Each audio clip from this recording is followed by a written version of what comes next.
წინა თათების გარეშე ლეკვის შემაძრწუნებელი მზერა, ბრძოლა სიცოცხლისა და იმედისთვის. დიდი ქალაქის ერთ-ერთ მიტოვებულ ჩიხში გამოჩნდა პაწაწინა ძაღლი, ცხოველი, რომლის ბედი ტკივილისა და ურყევი ნების მეტაფორად იქცა. მას სირბილი, თამაში და ადამიანური სითბოს შეგრძნება ევალებოდა, მაგრამ ცხოვრებამ ორივე წინა თათი წაართვა. მას შემდეგ ყოველი მოძრაობა წარმოუდგენელ ძალისხმევას მოითხოვს და ყოველი ახალი გათენება გადარჩენისთვის ჩუმი ბრძოლაა. ყველა, ვინც მას შეხედავს, დაინახავს არა მხოლოდ სევდას, მის თვალებში დახმარების ჩუმი ძახილი ჩანს. ფიზიკური შეზღუდვების მიუხედავად, ლეკვის ქცევა შეუპოვრობას ავლენს, ის მიწაზე დაცოცავს, ეძებს შეხებას და ნდობას, რაც ადამიანებში უსაფრთხოების განცდას დაუბრუნებს. მისი თვალები ერთდროულად გამოხატავს ტკივილს და იმედის ნაპერწკალს, თანაგრძნობის ძალის შეხსენებას.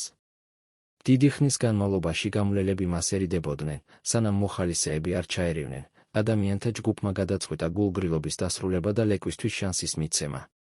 ის ვეტერინართან წაიყვანეს, სადაც ხანგრძლივი რეაბილიტაციის პროცესი დაიწყო. ჯგუფური ძალისხმევის წყალობით, ძაღლმა მიიღო მსუბუქი პროთეზის საყრდენი, რამაც ნაწილობრივ აღადგინა მისი მობილურობა და გაამარტივა გადაადგილება.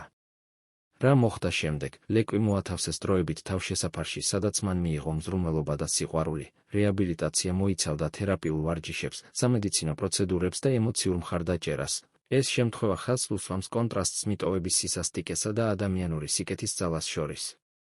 მნიშვნელოვანი შენიშვნა: მცირე დახმარებასაც კი, მზრუნველი ადამიანების ჩარევას, ვეტერინარულ მომსახურებას, პროთეზის დამზადებას, შეუძლია მთლიანად შეცვალოს ადამიანის ბედი. ლეკვის ისტორია წარმოადგენს გაფრთხილებას უგულო მოპყრობის შედეგების შესახებ და, ამავე დროს, იმის დასტურს, რომ ყურადღებას და მზრუნველობას შეუძლია შეცვალოს სიტუაცია. სიკეთის მცირე აქტებმა შექმნა რეალური შესაძლებლობა ცხოველისთვის უკეთესი მომავლისთვის. შედეგი: წინა თათების გარეშე ლეკვი გახდა მდგრადობისა და იმედის სიმბოლო. ადამიანის ჩარევის წყალობით, მან მოიპოვა ნაწილობრივი დამოუკიდებლობა და საიმედო მზრუნველობა. ეს შემთხვევა ნათლად აჩვენებს, რომ ყველაზე რთულ ვითარებაშიც კი, ხსნა შესაძლებელია, თუ ვინმე გადაწყვეტს მოქმედებას.